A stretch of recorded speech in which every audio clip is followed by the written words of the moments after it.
To the sound of the cicadas, of the cicadas. I don't like that sound, actually. It throws me off. My name is Adam Daniel Mezei. Thanks again for watching. A little video blog for you coming from the Burg of Toronto. So I was reading through the final couple of bits in Filmmaker magazine. I always go through end to end every time I get an edition of it. I generally read it in like a day or a couple of days, but unfortunately because I've got a lot of other stuff that I'm kicking around, so it took me a few days to get to the rest of it. Anyway, so I read through one of the great articles towards the back of the magazine. This one was called Musical Truths. It's on page 78, by the way, if anybody's interested. It's written by a guy by the name of Simon Beins.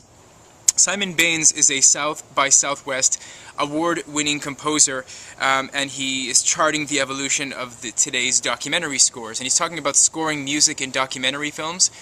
It's really good. This guy, by the way, he scored the documentary Ian Chaney's The City Dark, and of course, if you're into the documentary indie scene, you know about King Korn.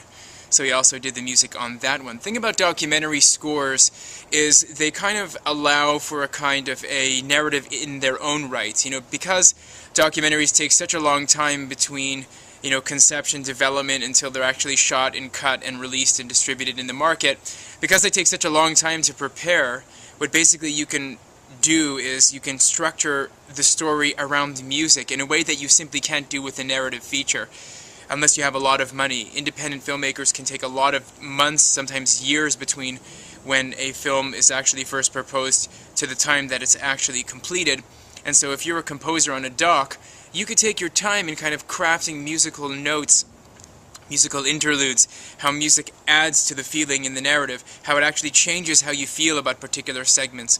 Boring segments, let's say like screen cutaways, or, you know, you flashing images of boring text, or a letter, a missive, an email, a text message, something like that which comes on screen, and you could actually accompany it with a musical cue that makes that particular scene either pathos, you know, pitiful kind of a segment, or you can up the ante by increasing the tempo of the music, making it a little bit more aggressive, and it can draw different feelings out of the viewer in a way that, like I said again, narrative features that are on the independent tip you can't necessarily do because you can't get the rights to the music, or because you just don't have the time to prepare it. So documentaries, you're always finding the story as you're editing the documentary. You don't necessarily have the end story of the documentary in hand when you go out to shoot, which is why documentary filmmakers like to set out and snag as much footage as they can. In fact, I have a client and they've snagged 150 hours worth of documentary footage that is meticulously cataloged and archived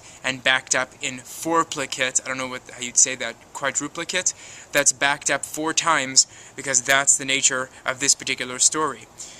He cites a lot of different composers that are in his industry, people like, let's say, his name is Paul Brill, and let's see if I can drop names off the top of my head. No, I'm not going to try that. I'm going to fail at that. But basically, he drops a number of different composers that are doing similar things to him in the industry, and he drops like some of the titles of the projects that they're working on and how they're, you know, eking out, like A Better World, for example, that one, or The Bully Project, things of that nature, how the music is adding to the story. It was a really great article. It's 2 or 3 pages long. Like I said, on page 78, Simon B-E-I-N-S, Simon Beins, who did a really good job of teaching me a little bit more about how music is being scored in today's documentary world, because I'm working on a lot of docs right now. I have a few clients that are documentary based, and so it helps me to kind of understand how these things are structured. And in fact, we're working on scoring one of our films right now with somebody, so it's good to know this thing. Actually, it's good to be aware of it, and I will let those people know that this particular piece is coming out. Thanks again for watching. This is another video blog in the intermittent video blogs coming out from the ADM camp. If you haven't G+'d AdamDanielMezei.com, just go ahead over there and give me a good old +1. I'd really appreciate that. And if you like any of the posts, I am blogging daily, so if you like any of the posts over there, let me know. I can customize posts too if you want me to write about something that's interesting to you. Take care. See you tomorrow. Sound of the cicadas, man. It's tough to work through.